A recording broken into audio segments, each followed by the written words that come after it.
The roots of education are bitter, but the fruit is sweet. So hello guys, let's continue again. So let's continue with list comprehensions in Python. We know how to make a list comprehension and we also know how powerful they are. And to increase their power, we can also use if conditions with them. If the output of if condition is true, then it will be automatically added to the list. But if the output is false, then it will be discarded. So adding an if condition inside our list comprehension directly will reduce our code, will make it much more clean and easy to understand. Let's understand the syntax for list comprehensions with conditions. Here the syntax will remain almost similar, we just have to add few words to it. So we just have to write the if keyword and after that we just have to provide our condition. Now let's understand how it will work. So first of all our for loop will start and it will iterate over each item of the given iterable and it will send each item to the if condition block. In the if block, if condition is true, then item will be sent to the expression block, otherwise it will be discarded. Now let's understand the parameters. First of all it takes an iterable like list, range or tuple. After that we have to write the condition which has to be applied using the if block. Finally it will return a new list formed using list comprehensions. Now let's go for a hands-on practical for better understanding. First of all, let's start the Python REPL by giving the command python. So now let's very quickly assign an empty list to a variable x. After that, I would again like to generate few numbers in Python using range and for loop.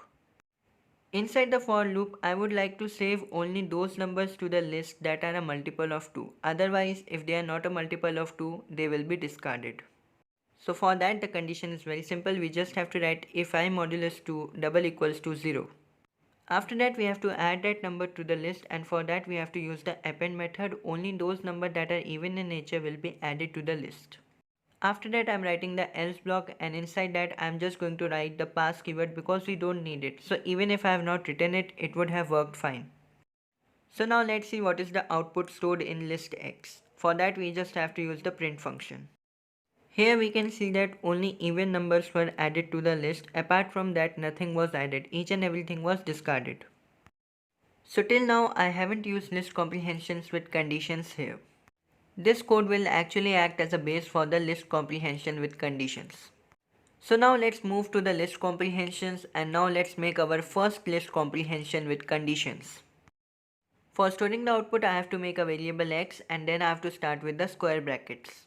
Inside the square bracket, first of all I have to write a for loop that we have written earlier as well. Now if you remember, we have moved to the very beginning of our list once we were done with the for loop, but in this case we have to write our condition as well. So condition will be written just after the end of the for loop. So here I am writing the condition if I modulus 2 equals to 0. Once we are done with the condition, we have to move to the beginning of our list. There we have to write the expression that will be working on our item, but I just want to save the item to the list directly, so I am writing I. Now let's print the list text using the print function. So here we can see that we have got the desired output, that is only the even numbers inside the list. With this we have made our first list comprehension with condition. So from here we can understand how powerful list comprehensions are, because we have written our first code which was of more than 4 lines. But we have done the same thing in one single line. So we should try to use list comprehensions whenever possible because it will make our code actually look good and smaller and easy to maintain as well. So I hope that everyone has got some knowledge from this video, and if you have any doubts, do comment and let me know. That's all for today. My new video will be uploaded soon. Thank you.